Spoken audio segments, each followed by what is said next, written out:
past 10 years now, you've made amazing strides in bringing that life force energy back to a lot of farms and animals, pets, soil, water with your technology, Dan. So what are some of the major things that you've noticed really with what you've done so far? Maybe you can share a couple of things with us. First, we have to realize that we completely underestimate the effect of the environment on so much of our experience, whether it's on people, plants, or animals, or the soil. We just don't realize the effect that this man-made EMF, it affects literally everything. So if that's the understanding, and these products can then mitigate the stress of that man-made EMF, we have the ability to positively and beneficially affect everything as well. Now, Yeah. on the agriculture side, the stories are absolutely phenomenal. Dairy farms that increase their dairy production by 15-20% in just a few months, but herd health improves as well.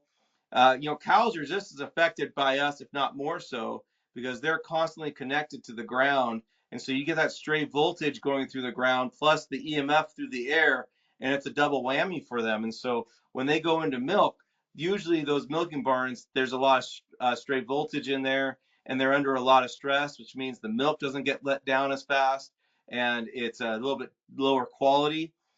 And we have seen that totally change. We've had one farmer. He goes, I don't see a whole. I don't know what all I see with the ag conditioner, but I do know one thing. My milking barn is absolutely clean after the cows are done milking. They're not pooping like they would normally under stress. And he just said that for me, 100%, I know it's working. And they've got the large ag conditioner, the XLT, and they're thrilled by that. And they're a smaller farm. They have about 50 or 60 cows, not a huge herd, but he goes, it makes that big of a difference. And then later on, he saw that the pasture grass was richer, it was deeper green and just more full. And he just said, later on, he goes, now not only do I see the milking barn, the benefit there, but I can tell the forage that my cows are eating is higher quality, higher nutrients. I've had multiple farmers tell me that their customers get calls from their customers saying that, hey, your milk is richer, it's creamier, it tastes better. What did you change? So they're tasting that nutrient density. Yeah. And you can test that with the bricks meter. You can measure the bricks on that. There's a lot of ways to measure that nutrient quality, but we're just helping the cows do what they want, what they're designed to do. Beef cows, you mentioned John Wood. He had a tremendous experience the first year. He was struggling for several years. He's a pioneer in the grass-fed movement, worked with Alan Savory and others, and really brought that to the forefront, especially in Missouri. He knows what he's doing. He's an incredible farmer and rancher. And he called me and just said, I'm just struggling. I'm seeing that the cows, the yearlings that I'm bringing on, their frames aren't the same. They're weaker. And then I'm just not getting that daily weight gain that I should be getting with the quality of forage that I have. And he goes, you think it's something to do with the EMF? And I said, well, that's exactly what we find in all the studies.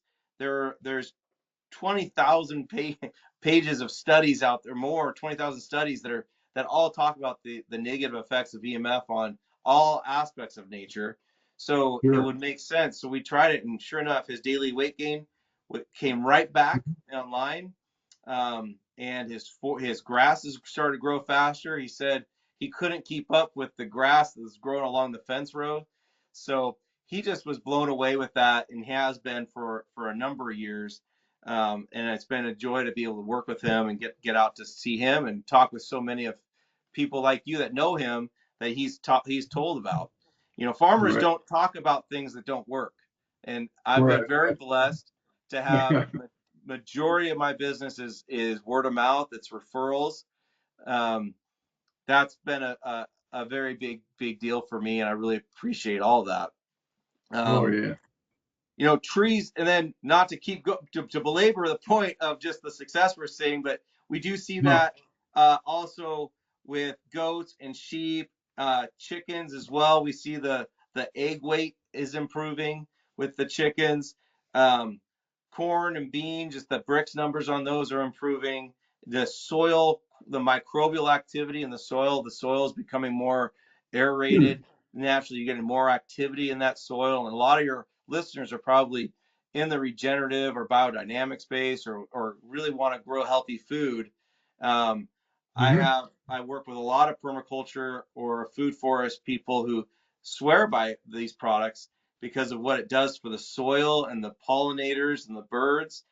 Most everybody who Mm-hmm. puts one of these out will notice that the wildlife uh, numbers come back, the bee populations become stronger, but they're more docile. They're not aggressive bees. They're gentle, and then also the bird populations come back. So we're really Mm-hmm. seeing that with these ag conditioners, you can really improve the whole ecosystem. Um, Great. and then trees really respond really well. You know, for if you're a tree farmer or if you've got trees that you love, they they seem to go through a growth spurt like they're a brand new tree again. I have a Oh, video up on my website that yeah. had a uh, um, what do they call? But anyway, he was not a lumberjack, but he came and cut down a pine tree that was in my front yard. Well, we'd been living here for 5 years before he came, and there was a distinct difference in the rings of those last 5 years versus the previous, 50 years. Sure. And they were so wide that he said one ring in the last 5 years was equal to 5 to 10 rings of the previous time. Mm-hmm. So, and these are on the outside of that tree. So one, you're getting incredible growth, but if you're into carbon sequestration and getting that carbon sink back into the ground, think about what that did for grabbing carbon and bringing that back down into the ground when you have a tree growing like that. And we have Right. evidence of that across forests or large areas with trees. Um, Especially down in the Gold Coast around Brisbane and those areas, and then here around my home in Washington, and just California, other orchards as well. We see that all over the place. It's pretty remarkable. So Okay. again, if you have citrus or avocado or nuts, those are they respond just incredibly well to these types of products. Yeah, that's good. You're talking going back to about increasing the Brix rating in fruits and vegetables and that. And this is a portable refractometer. If you There haven't you seen go. one of these for people out there, you can get these online. It's not a big deal, but you just take the juice off, or real easy, put some on the lens there, close it down, look up into the light, and it tells you what level of actually sugar is what's in there. That's the Brix rating. So everything should be at least a 10 or above. That tells you that it has a good nutrient dense value. But we test all of our stuff here on our property too, and cage growing some. It's amazing what we have in our geodome here. I think we sent him a picture, right? She's growing pineapples and all kinds of stuff. So it's amazing what we can grow out here. So, but That's it's pretty beautiful. exciting. Yeah, that's it. I I love how analog the Brix level is, and we have a chart that you can get as well that has what your ideal your range of Brix level is by crop type. super.